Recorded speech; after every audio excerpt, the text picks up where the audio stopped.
Hai, Assalamualaikum. Hari ini kami nak tunjukkan demo aloe vera gel yang boleh menyucikan usus kita. Seperti yang kita tahu, 80% daripada penyakit berdatangnya daripada usus yang kotor.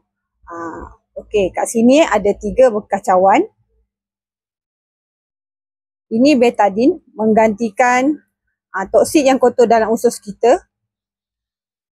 Adakah anda tahu usus kita ni panjangnya 2 kali daripada ketinggian kita. Kita makan 1 hari, 2 hari, 3 hari, 4 hari, 5 hari, sampailah umur kita 30 tahun, 40 tahun kan. Kita tak pernah cuci usus kita. Kak Emma gunakan Maggi sebagai umpama usus kita yang bersifat mengembang dan menyerap. Hari-hari kita makan nasi lemak, roti canai, nasi lemak, roti canai, makanan berlemak sampailah setahun, 2 tahun, 3 tahun. Usus kita pun bertambah kotor, bertahun-tahun tak dicuci. Lepas tu ada orang kata kalau kita minum air, nanti usus kita akan bersih.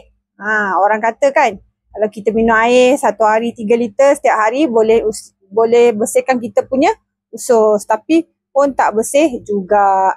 Tapi apabila kita cuba dengan aloe vera gel.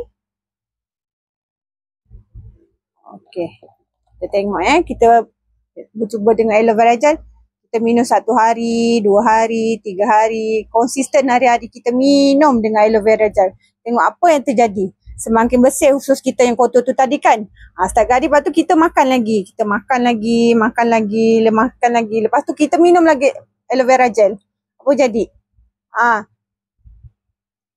Nampak tak? Dia ada perlindungan dekat usus kita.